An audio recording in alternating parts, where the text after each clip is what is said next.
All right, shall we get started here?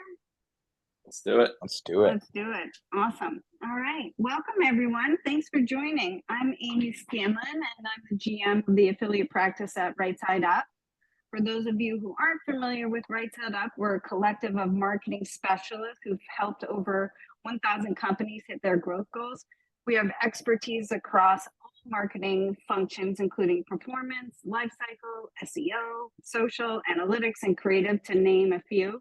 By designing the right strategies and deploying the right resources, from freelancers to fractional leaders to full-time employees to custom-built agency teams, we empower companies of all stages and sizes to keep growing. But let's shift and talk about why we're here today. We're going to be spending the next hour discussing the state of influencer partnerships in 2024 and how you can leverage endorsement marketing to drive sustainable growth. I'm thrilled to introduce you to two whip-smart panelists joining me today, Andy and Anders, the co-founders of Super Affiliate, a word-of-mouth marketing platform to help e-com merchants grow via referral, ambassadors, influencers, and affiliates. Andy spent the last 7 years in seed stage venture capital world, investing across e-com, healthcare, and fintech. 3 years ago, he became the co-founder and CEO of Super Affiliate and is currently a venture partner at Rise of the Rest. Andy runs go-to-market and sales for Super Affiliate across hundreds of their tier one brands they work with. Anders has co-founded 3 companies in the creator economy over the last 10 years. Prior to Super Affiliate, he was the co-founder of darkroom.com, which helped over 100,000 plus creators sell their physical work. Anders is currently the Chief Product Officer at Super Affiliate, working across their product design and engineering org to build a modern creator marketing platform. And as I mentioned, I'm Amy.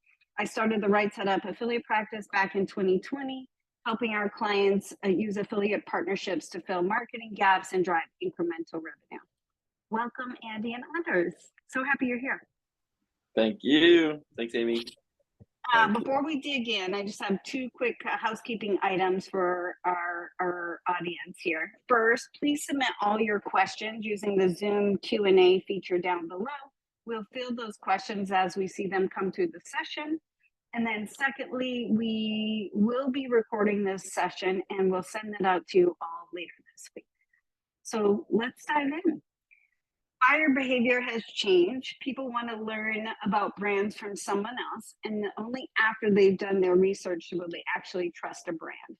This has given endorsement marketing a seat at the growth table, and influencers in particular are in the spotlight.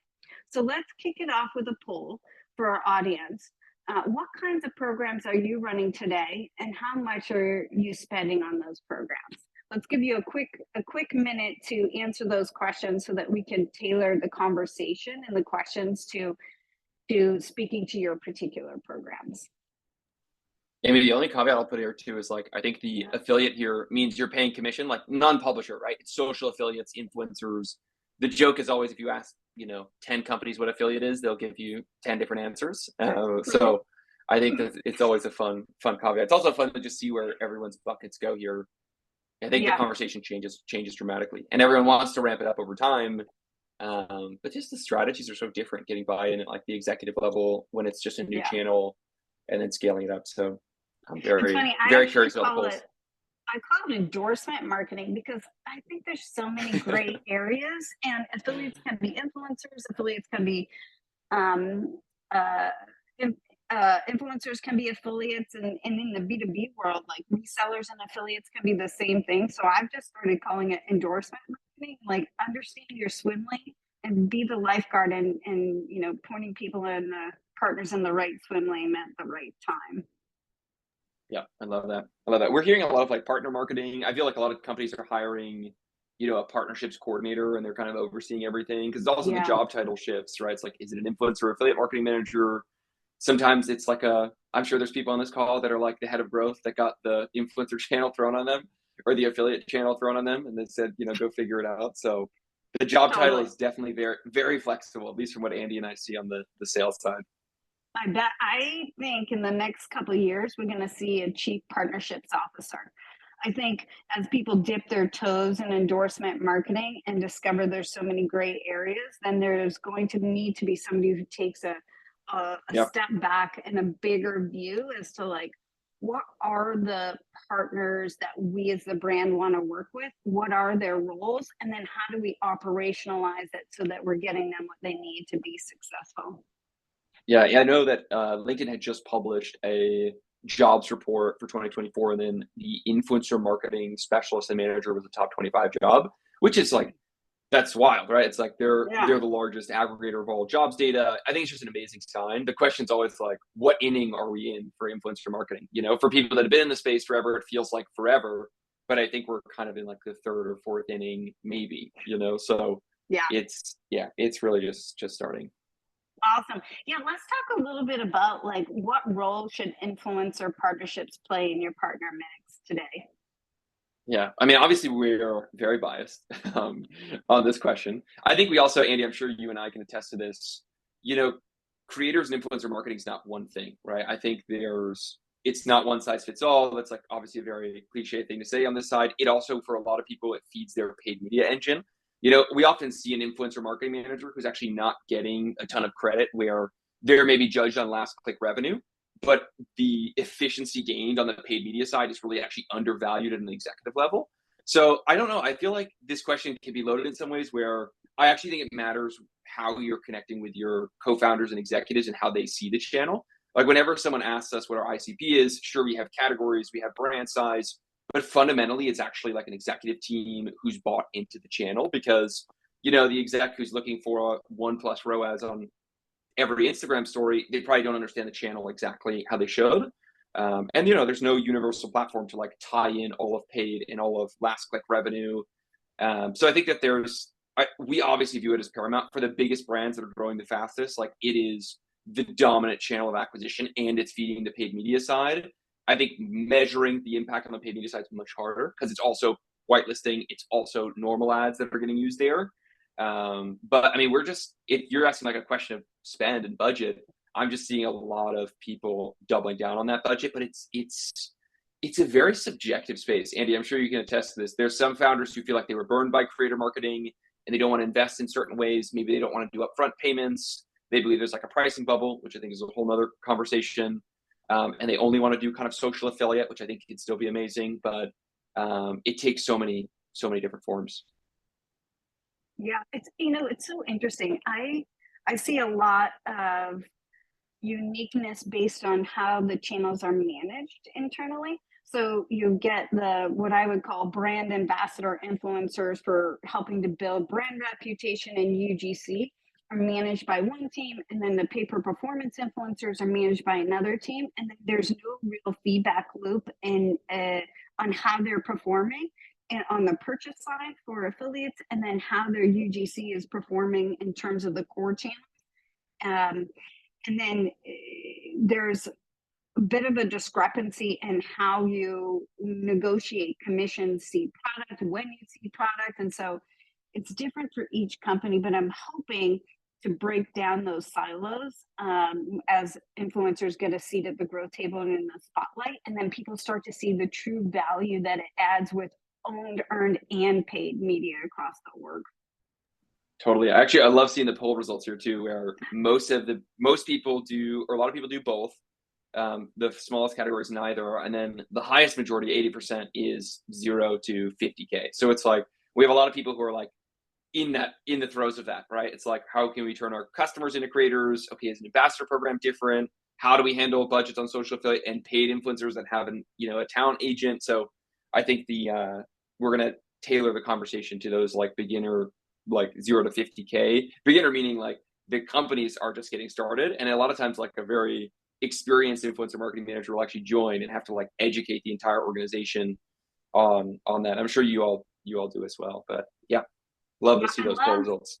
Yeah, and I see a great question from Karina, which is if you don't have an existing foundation of influencers, where's the best place to start to find proof of concept in the channel? I mean that question I would, before doing anything, I would understand a few things. I would understand like creator product fit, like what's the right creator class that fits in your product. You know, people talk about product market fit, and then what's the like content creator fit, meaning like what is the content you think will really work? Because if it's a company that has an existing social media presence, you know, you have some natural customers that are already using the product. You can always source customers, right? Like for example, our tool integrates with, you know, Instagram and TikTok, and it pulls in all your stories, reels, and posts, etc. So you can get kind of like a pulse on everyone that's already tagging you in social media, and you can also email and SMS all those customers to recruit them. But I think when you're really doing those exercises, you should do it as an entire team and be like, hey, if we actually had one creator that crushed it for us, what would it look like? Because I think a lot of people try to just fill top of funnel, you know, Yeah. and I actually don't think that's like the right approach out of the gate. I would really be testing content. And then look, there's sometimes where, you know, you're seeing a lot of creator first brands that are launching. So like, and I think there's a lot of brands that are also offering equity deals for creators. That's a whole deep discussion around how you should think about that, because I think a lot of people have been burned on that side. But I think, you know, you do want to have some anchor creators, right? And the whole goal is, how do I retain these creators over many years rather than book them once, right? So it's really around creating alignment. And like, I think people underinvest in the fact that it's a relationship game, right? Like we're on the software side, you're on the agency side. All of this can still fail in the ability to build a real relationship with them. And like, you should be going to these creators and be like, I want to work with you for the next 3 years. I want this to be a primary source of income for you if this is aligned and this works, because they're people at the end of the day and they want to make money for their families, rather than just like shill every product that they can imagine. So I think there's some exercises to do around product creator fit before anything. And then, you know, do you want to take minimal creator approach with maybe equity or maybe some commission deals? And then I think there's a lot of recruiting to be done with just the existing customer base. There's so The much the only fun stuff to. Oh, go ahead, Andy. I was gonna say the only thing I would add is like in these early days when people are just getting started, there's this superpower within a company that is the founder and the mission. And I think like, yeah, you might, there might be 100 messages and you might get 3 bites, but that's still a start. And like when I say bites, it's like you're looking for someone who buys into you as a founder or you as an early employee and the mission of the company. And like there are mercenary creators out there, and there are missionary creators out there. And I think like I always say, and it's like an internal thing, you got to kiss a lot of frogs to find the prince sometimes. And like that's sometimes the early days. It's like, who are these people who maybe shouldn't work with me, but they're willing to? And then, how do you make it compelling for them? Like, hey, like, we want to make sure this works, be transparent with them on like your current resourcing, the offer, things like this. And I think those are the ways that you can finagle those first few partnerships to then get a feel for like, hey, what is the value of the channel for me as a brand? And it's, there are non-cash resources that you can leverage to get started. Oh my God, right? Like seeding product. I say seed product often. Be generous and seed product. One of the things that Anders, you said that struck a chord with me is I'm hearing of a lot more, working with a lot more clients that are launching endorsement marketing as one of their first channels. And as of late, I would have said, oh my gosh, don't do that. Normally I like the core channels because it's the way of turning on the fire hose of data to work out your funnel optimization and your messaging, because partners, if there's holes in your funnel, they'll offboard quickly, and it's hard to get them back. But with that said, recently I've started helping clients launch endorsement marketing first, and it has been quite successful. It's low cost, lower risk. They do have to do a lot more product seeding, and a lot more analysis of their customer base and dipping into their ideal customer profiles, and then turning them into brand ambassadors as a farm league for affiliates, and then or performance-based influencers, etc. That's what I'm seeing. Yeah, we see the exact same. I think there's also, you can't be starting a business today and not be thinking about creators from day one.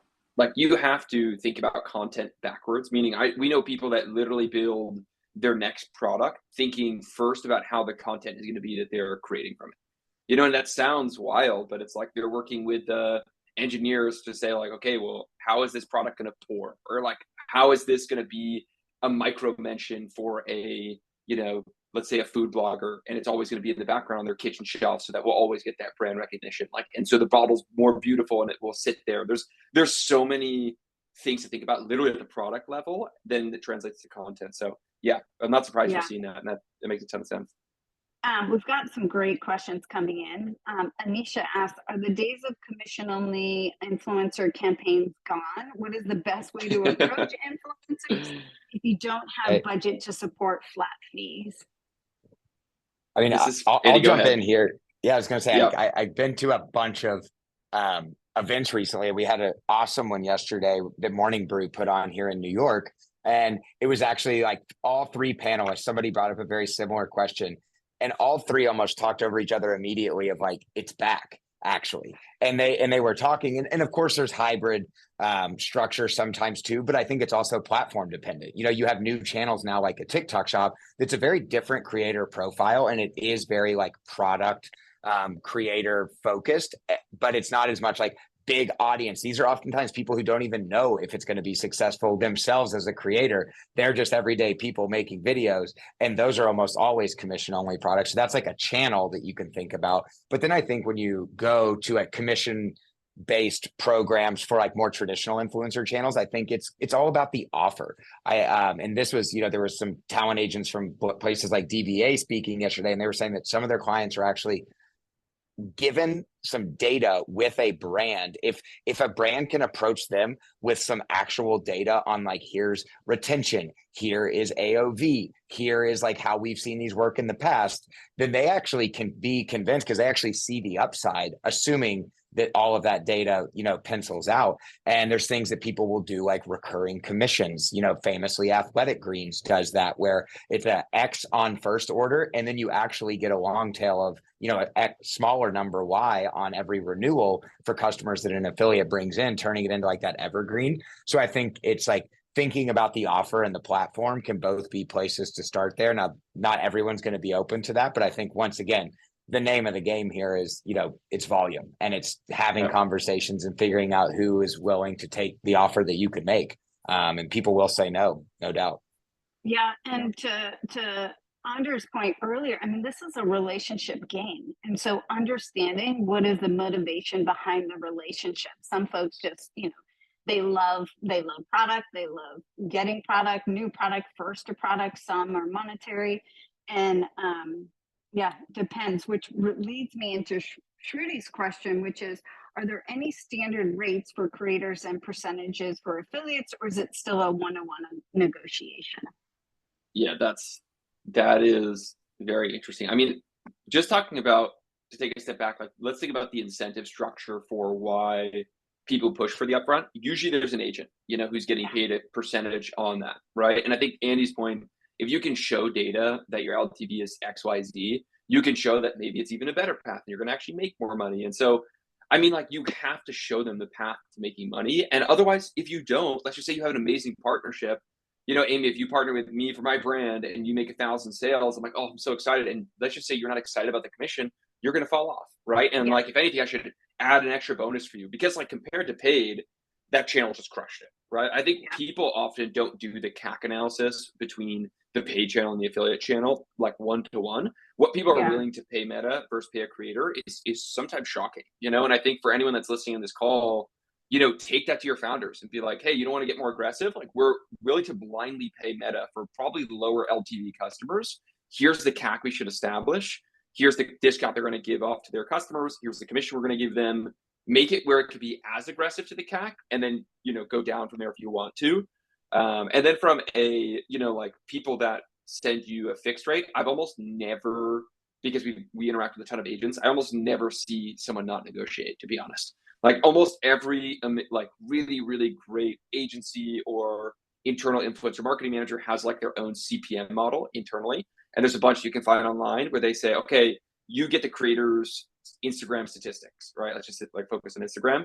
They'll say it's $5,000 for an Instagram story. You'll run the CPM analysis and you're like, that doesn't make sense, you know? And then you send that to the agent and the agent goes, you're right, you know? And like the truth is the agent's willing to probably book at 1,500, but they're starting at 5K, right? And so like there's kind of price inflation in there. And some brands, there's some huge brands who are just going for brand awareness or media value that like can spend that. And I would argue they actually keep some of the prices inflated in the market, which is not great for the ecosystem. But yeah, I mean, like, I think constantly you should be negotiating constantly, but do the math for them. This is why this makes more sense for you. And very, very famously, a person on our team who worked at one of a huge CPG company, that does hundreds of millions in revenue, they would have to pay people up front, but then they'd say, you're actually making a bad deal. I'm going to show you why. And then in 3 months later, they show them how they would have made more on affiliate. They switch them to affiliate, and then they're a multi-year partner. Right. Yeah. And I think the only final point I'll make is, and this got brought up to me multiple times in the last 2 months, which was like, if you're really have high conviction about someone, don't pay for a one-off post. Pay for a bulk, because like you're warming up their audience. You have no idea if the third post is the one that tips everyone over, because like the buyer's journey is chaos, right? And the truth is, most influencer marketing managers are getting judged on last click revenue, which is actually super unfair, right? Because then someone sees an ad and swipes. That's why we actually built like attribution windows in place, so that if I bring you to, one of our co-branded landing pages and you buy on the main site, we'll still track you 7 days later. But we do see that people booking multiple posts in a row, there's a really, really real tip over on, let's say, the third or fourth post.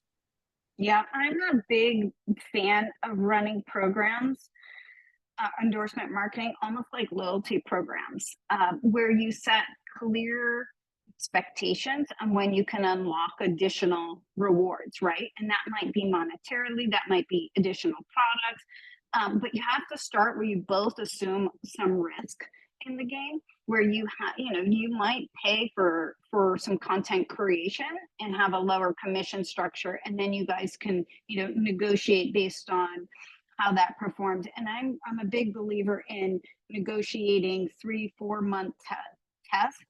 To your point, Anders, like it takes us a while, right? People are looking to people to discover brands for authenticity, for transparency, for trust. We're going to do a bunch of research. We need to see it 3, 4, 5 times before we're going to say, okay, we're going to make that purchase. Yeah. Love that. This is a good question too. If you're a growth manager and you don't have much decision-making power at the top, how would you start conversations with internal decision makers on opening up affiliate as a driver of growth and not just brand awareness?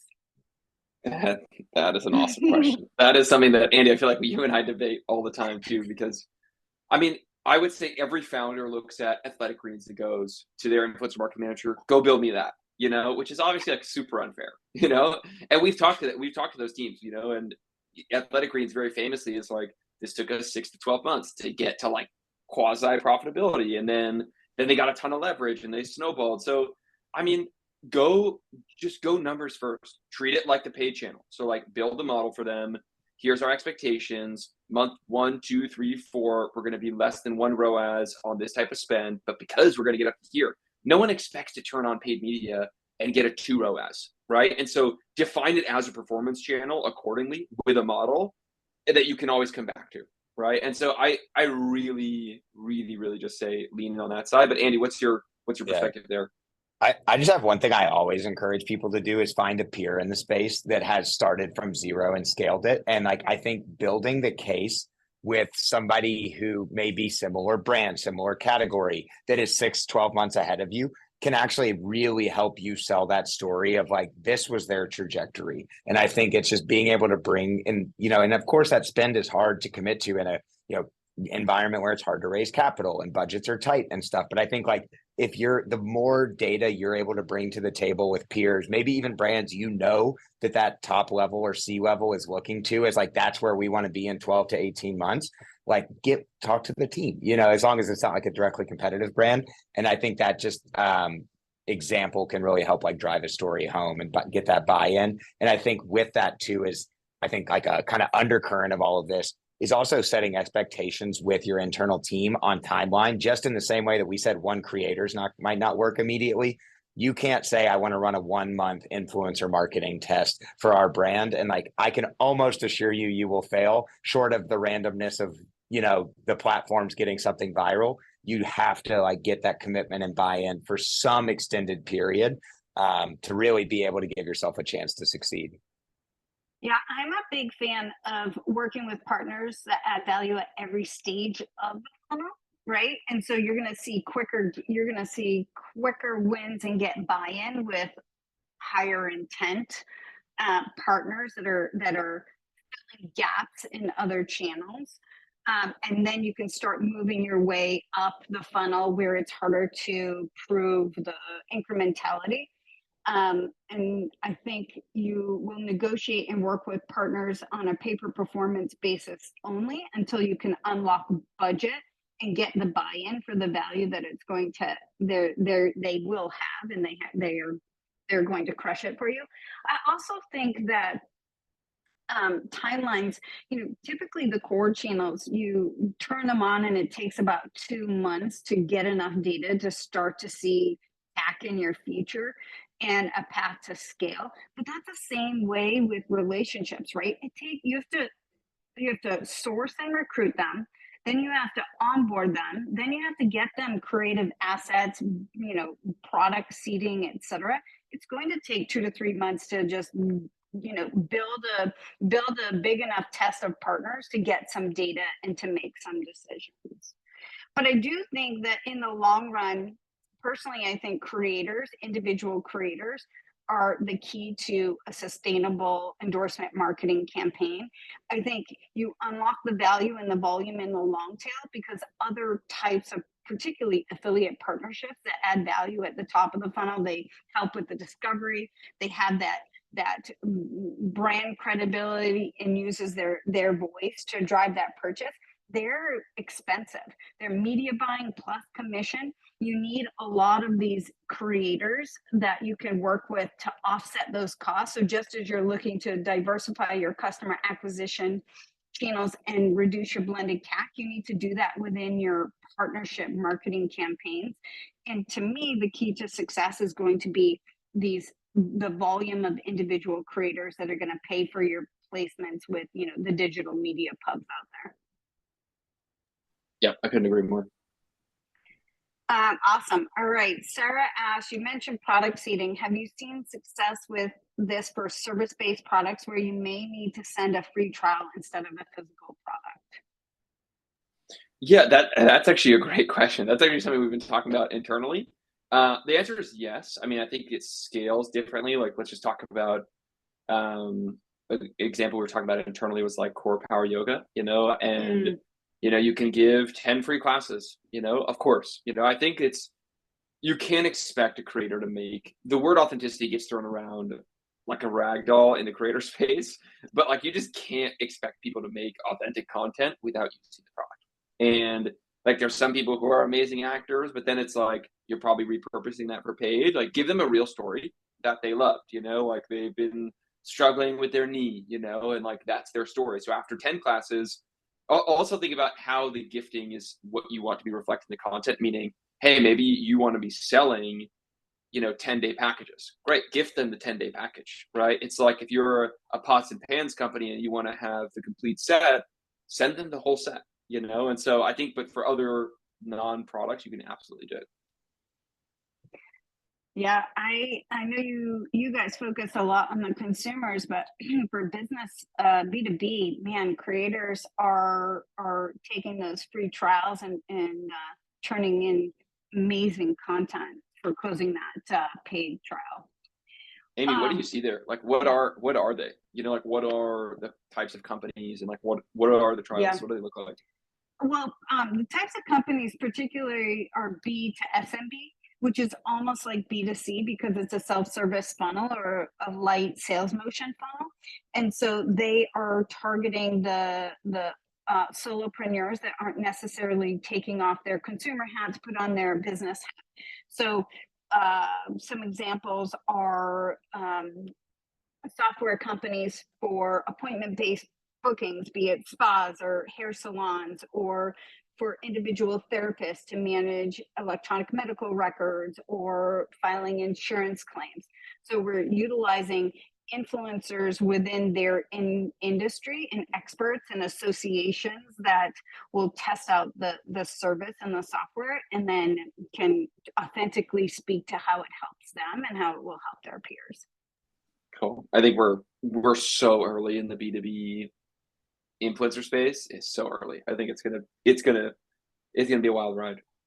Yeah, well, I mean, I feel like it for B2C. Like I said, I mean, I don't start a TikTok to get directions, but I know others do, right? And so I think we're about to see the what we are saying for the core channels now are no longer going to be the core channels. And then speaking of TikTok, here's Aaron asked a question on what are some tips for working with TikTok influencers specifically? Yeah, this is a great question. So we work directly with TikTok Shop as well. I mean, you have to talk about TikTok Shop. You're talking about TikTok, and just understand the fundamentals of TikTok Shop, which is they're trying to go head to head really with Amazon, right? Like let's be real, right? The wave 1.0 of TikTok Shop was like dropship products, and it was more like cheaper goods, but they have a very, very focused effort of bringing higher quality brands on the platform. And TikTok Shop is just a in-platform affiliate program, right? Like we're working with them to bring data onto our platform, which is it's a great, very interesting. But what we see is very mercurial, right? So what you'll see in a TikTok Shop program is that it's fundamentally predicated on seeding, by the way, right? So it's like really predicated on getting all these people in the top of funnel. By the way, everyone who's doing TikTok Shop successfully is using a bot. So they use a bot for outreach for top of funnel, which like it sounds weird and strange. TikTok knows it. They have like different limitations where if you don't do certain amounts of revenue in the first 2 months, they'll actually limit the amount of like people you can bring in the program. So they have some limitations there. But almost everyone uses some third-party bot, and it's usually cheap. Don't pay an arm and a leg for it. So you're DMing like hundreds, if not thousands, of creators a day. And there's open and targeted campaigns. Open means anyone can kind of come into the program. Targeted means it's invite only. Open, like you're still applying. And usually, like it is one of the rare programs that for TikTok Shop is like spray and pray, like it is, and the inbox management becomes a nightmare. I've seen other people do TikTok a little bit differently, where they're actually just like trying to do it mainly for content. It's like, how do I just repurpose this for paid, which I think can also be great. And you could just think about TikTok Shop in the same way, right? It's like TikTok definitely helps when push some ad revenue behind some of the creators, even if it's just like $10. Like there's strange things within the algorithm, but TikTok is its own beast. It's a platform where you can have 1 million followers and you can have a post that gets no exposure, right? So we're seeing a lot of people. We really are seeing a lot of smaller creators that are popping off and doing really well. I feel like that's always been promised, the nano creator, and like almost never is actually true. But in TikTok Shop, it actually is, which is very, very fascinating. And I would just say like, lean in now when there's like strangely good incentives, right? Percentage commission take's going to increase from TikTok over time. There's not going to be as much arbitrage in the market. I think personally, there's going to be a tipping over effect where there's going to be enough high quality brands that come onto the platform that consumers really consider it. And then if you're skeptical of the platform, ask a bunch of people below the age of 27 if they've purchased on TikTok, and you'll be shocked. A lot have, and like you just have to buy into the channel and understand that it's a pure social commerce play, and people will be buying there. A lot of people also are influenced there, and then they go to Amazon or then they go to the D2C side. And so there's a huge distribution effect on that side. My God, I was going to say that exact thing. For the TikTok Shop programs that we run, we actually measure the success on the halo effect of Amazon and our Amazon seller affiliate programs, because a lot of times we're actually using the content from TikTok and getting the rights and putting that on Amazon as well. It's so funny. I just saw a quote. Maybe you guys saw this. I thought it was hilarious, from TikTok, that said communities are the new demographics. Did you guys see that? I didn't. That's what do you take from that quote? I think, what I take is the marketing funnel is broken. There's because of buyers being influenced by third parties for discovery and advocacy and consideration. That I think you'll find that the endorsement marketing platforms are going to be the core platforms in the communities. I think you'll see a rise in customer acquisition coming out of the Reddit and Slacks once they figure out how to balance community and monetization. That's what I love that.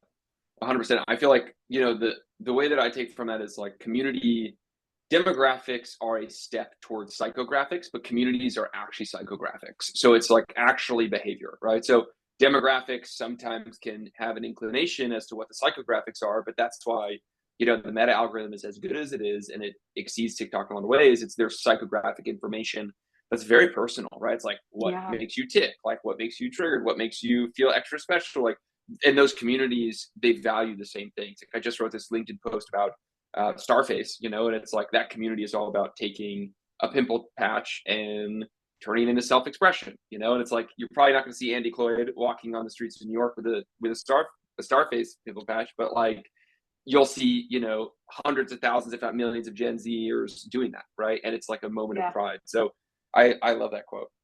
Yeah, I do too. Gosh, I love communities. I think it makes it really hard as a marketer to dip your toes and get buy-in from, upper management, because communities and partners are so ubiquitous to the organization, but we often have one lens on how we're viewing this rather than holistically. And so communities are driving retention, communities are driving discovery, communities are driving consideration. So, but that's always hard, right? To just go to your upper management team and say, give me 50K. Yeah, for our generalized community, yeah, it's definitely Exactly. a hard sell. Yeah. We talked about it a couple times, and I want to ask you guys a question too. But we hear, for a brand that can't send products and relies on paying the influencers directly, are there ways to incentivize influencers or ambassadors to create content or work with us upside from direct payment? I got a good one on this yesterday. Yes. Picked up at the event, and it was actually talking about offering to, if it's a brand that has a large social following on their brand account, offering to repost that influencer's content on the brand account authentically, because then you're getting you're giving that exposure from your brand account to the influencer to grow their audience. So it's kind of a non-monetary way of incentivizing them to work with you. So that's just that. It's very tactical and quick, but heard that yesterday and thought it was really smart. I love that. That's Yeah, I awesome. do too. We have some clients that have high AOV products, and it's very difficult to seed them. And then they often will include some type of installation. So we have started a program where we, put 5 to 10 products kind of on loaner, where we move them around influencers, like they can have them and use them for a while and then send them back and so forth. We've also started sending influencers gift cards to buy them in retailers, their local retailer, or if there are pop-up shops or showrooms, to demo them there, which I thought was interesting. But have you guys seen any best practices or tips when you can't see products because of AOV or limited supply? I mean, we've seen some where people will just say like, "Drive us one conversion and we'll get you a product," Oh, I and see. which is kind of interesting. I mean, I think it's what kind of content are you gonna have there? I mean, I think that's pretty challenging. Um, I mean, you can also have, if you can't seed it because it's so expensive, you can also have it where you loan out the product and you build out a flow for, let's say it's a bed frame company, right? Yeah. Let's say you like ship it out for them to test it. And it's like you make the whole testing like how durable the bed frame is, and people, I don't know, hit it with their car. It's a really bad idea. No one do that. But like, it's just like an example. Like you probably can create some type of idea around sending the product out and getting it back, which I do see a lot actually. So people that have really high OVs, they're like, if it's a Mm. car, for example, you're not going to get everyone a car. You're going to let them test drive it on a racetrack, maybe. So Yeah. there's definitely fun ways to experiment with the product, but you have to find some way for them to interact with it. For sure. Here's a good question. Danielle says, we're in a gated category, intimate wellness devices. How would you recommend overcoming restrictions and the stigma with creators? And Matt has a similar question in that he's working in the R&D beverage client, and there are some restrictions with alcohol Yeah. and content. How do you guys, how have you seen other clients working with this? Yeah, I saw the beverage one earlier too. So I mean, I think from like the intimate product side, you probably have, let's just say you have 20 great creators. People really sleep on this tactic, which is to ask their best creators for another creator recommendation. Because like what we're just been talking about is community first, right? So I mean, imagine if you actually paid those creators to post on their story, hey, by the way, this company that I've been partnering with is actually looking for more creators. It's very likely they're in a group that just has destigmatization around that certain topic. And then also like it is going to be harder, but like you probably that maybe won't sell well with that audience, and so I think it's also like taken as a sign that that's probably not the best product creator fit. Some people probably don't want to talk about that. If you want to destigmatize it for everyone, and we've seen this kind of with a few different companies, I mean, you have to kind of ask the question of like, is there a movement on it? Is there a movement towards it? And then where is that movement starting?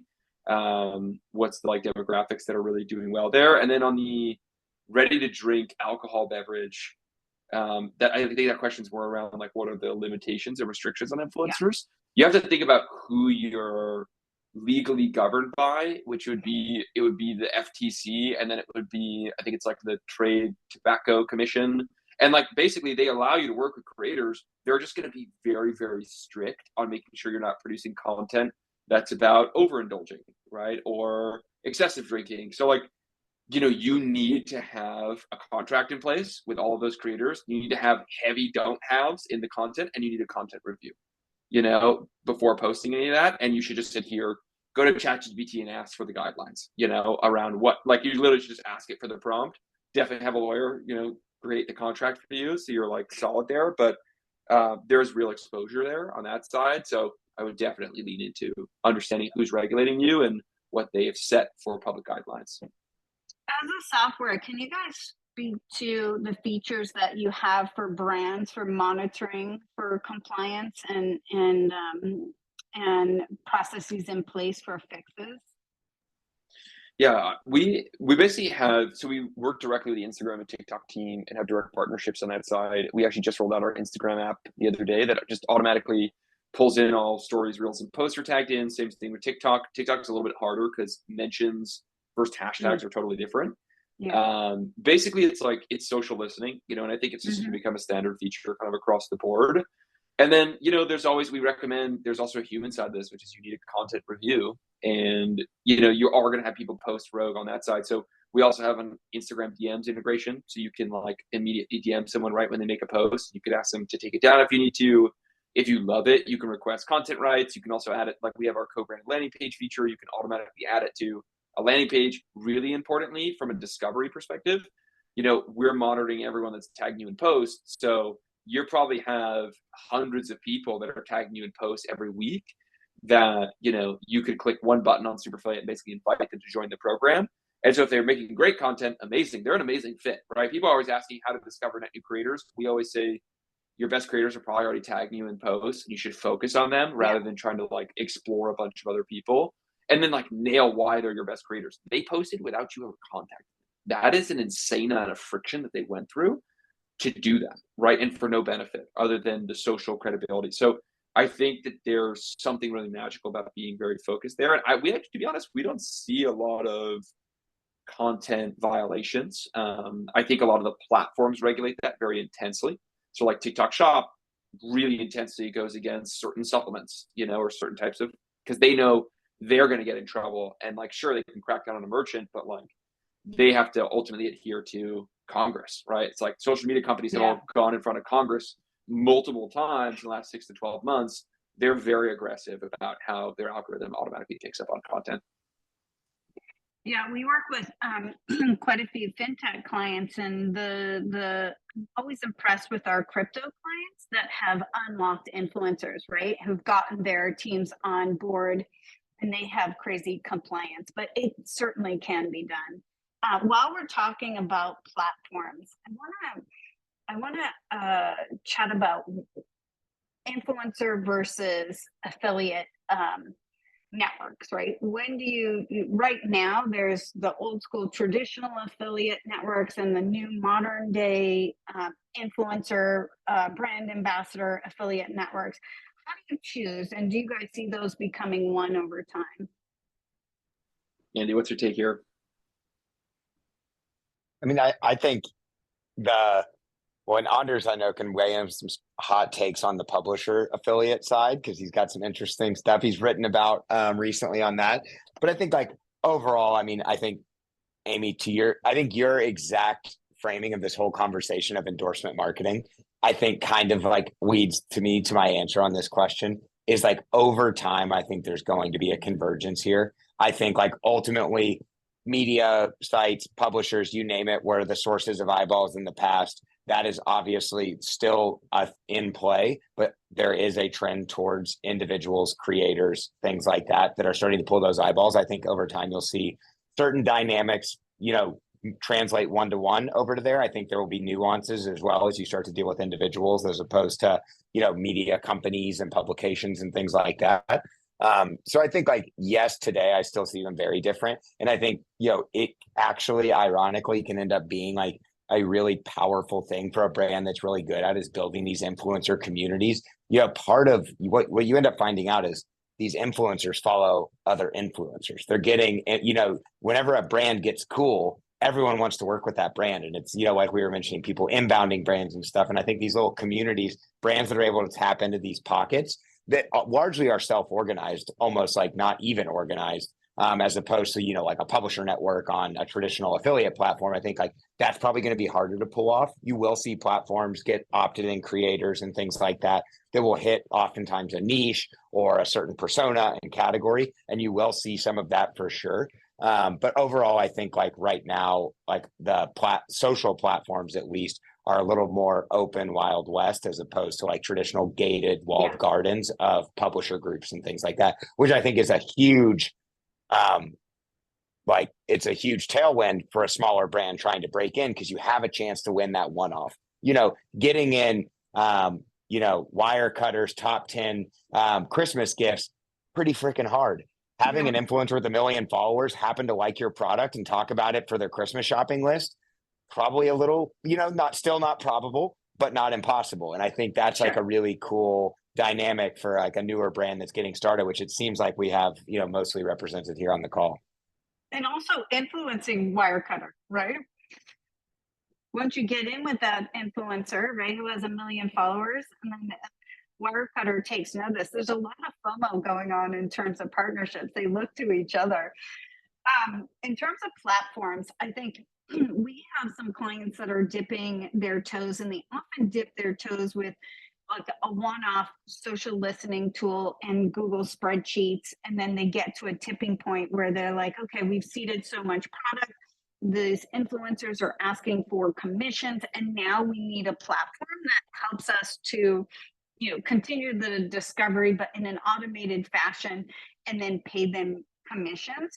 Do you guys are you guys big proponents of start in-house, track, kind of figure out the playbook that has a path to scale, and then embrace a platform and double down on the areas where you need the most help, be it social listening or be it cataloging and UGC rights or paying commissions?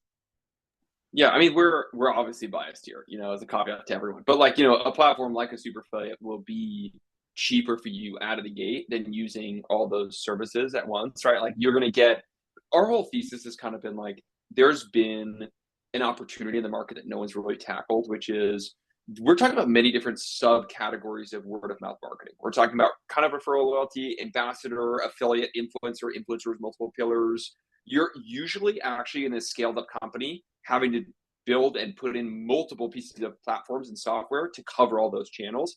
Our whole thesis was the technology is really kind of similar in the back end. It's a link and code attribution, and then there's key workflows in every single sub vertical, right? So referral and loyalty, you want to be able to recommend or give, rewards and cash back, or maybe milestone-based gifting, right? In affiliate, you want to do commission deals. In influencer, you want to have easy payouts. You want to have social listening across all of them. You want to have product seeding in everything but the customer channel. So those are the things that we've built into the platform where it's kind of like you can start from anywhere and then you can scale up accordingly. And then we just, all of our pricing is month to month for that same reason too. We want it to be the most friendly software where we just interviewed hundreds of influencer and affiliate marketing managers and everyone was like not happy.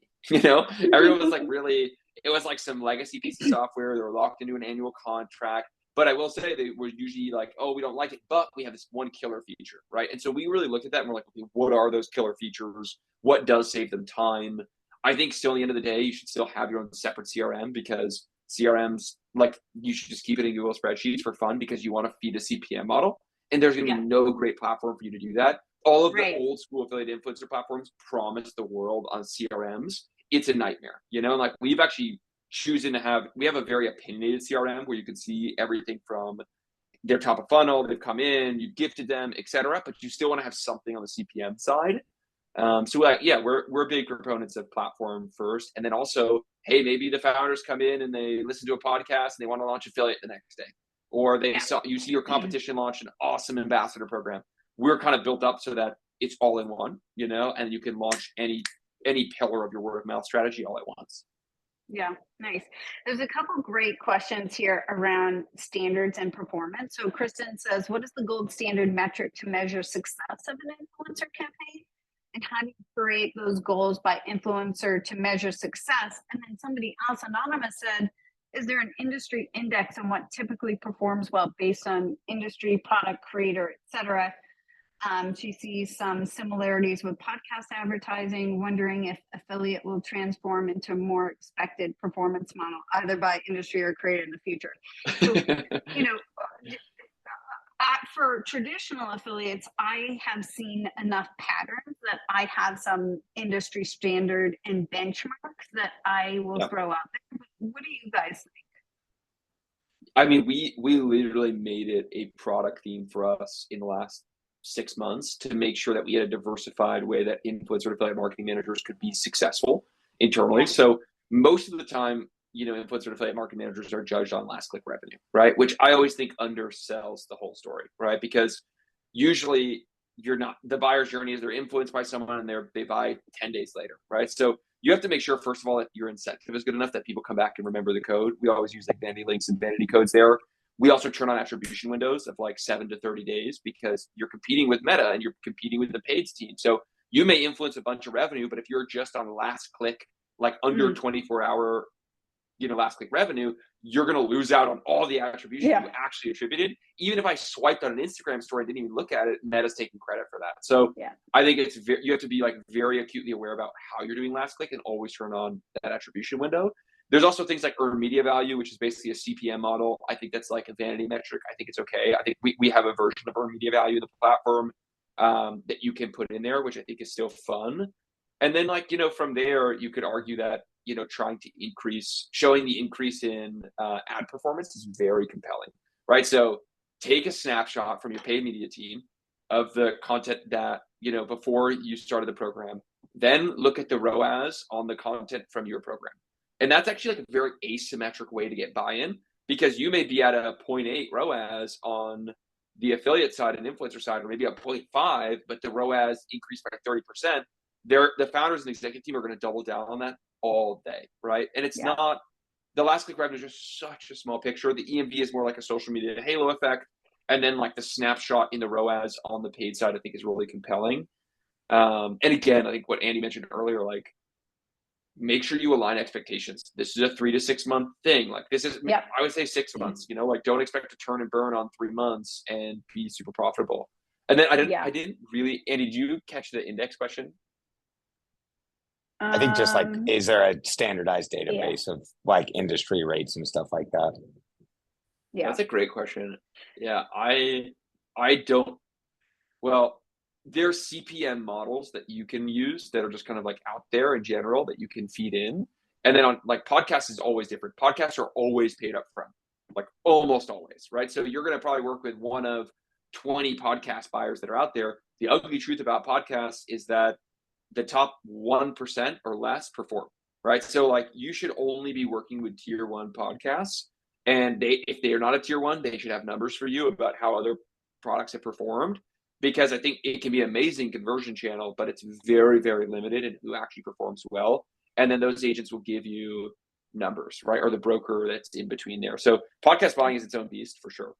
Oh man, I'm gonna add my 2 cents there. I think podcast is a two-pronged approach. There's the, like you said, the macro podcast where there's enough engagement per download to command that media fee. But I'm a big fan of working with the micro and the nano podcasts that don't have that engagement metric, but will work on a performance basis to amplify what is being done in the macro sense, and then you can repurpose those same, those creatives with the smaller Yeah. folks. That's cool. I definitely think think, there's an opportunity there.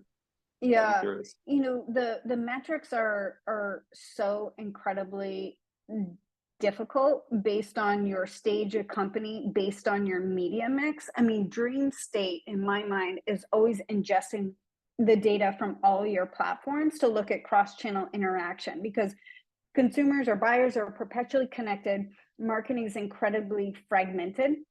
And so you have to start to look at patterns, and it's a moving goalpost. So I like to look at the patterns every quarter to really understand the halo effects of cross-channel interaction.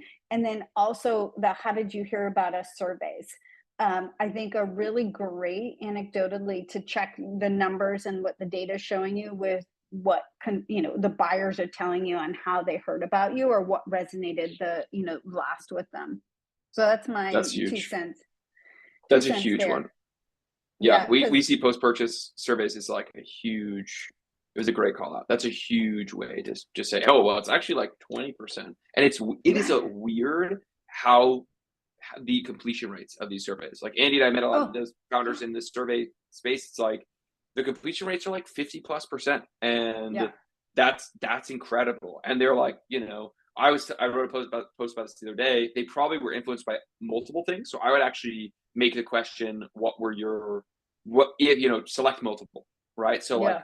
did you get an influencer and was it paid? Because I think you want to demystify, you don't want to over index on you're paying for both Meta and you're paying for this affiliate and you're paying for this Right. influencer. So definitely it's like pick as many.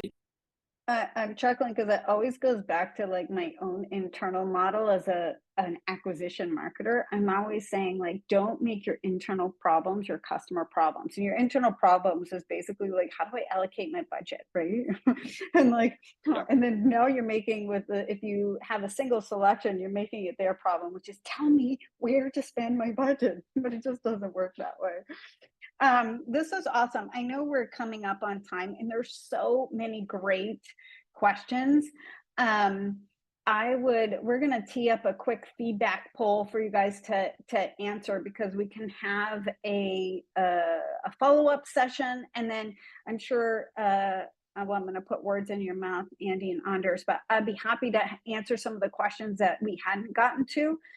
We can send that, we can put those together, send them out. We can create a poster or something on that. So thank you That'd be guys awesome. so much.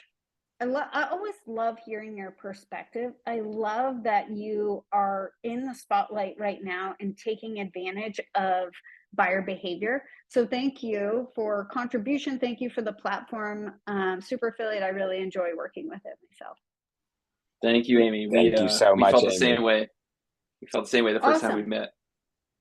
Great. And thank you everybody for attending. I love the questions. So many good ones. I'm sorry we didn't get to them, but we promise we will get to them. And you can always reach out to us. Andy, Anders, what's the best way to get a hold of you two? Yeah, I put my LinkedIn email in the chat, and then LinkedIn is Great. always great as well. And we can send that around if you want to send a follow-up or anything like that. Awesome. Yeah, I'm going to post my LinkedIn in here right now too. Excellent. And if you both don't, if you guys don't follow Andy and Anders, those are the 2 LinkedIn posts that I will read from top to bottom. They're very, very fascinating. I really appreciate the thoughtful content We'll make them out there. We'll make them shorter, knowing that you're doing the top No, to I bottom. think they're great. They're awesome. All right. Thanks everyone. Thanks for joining. We look forward to seeing you next time. Thanks, Amy. Bye, y'all. Okay. Thanks, everyone. Bye-bye. Bye-bye.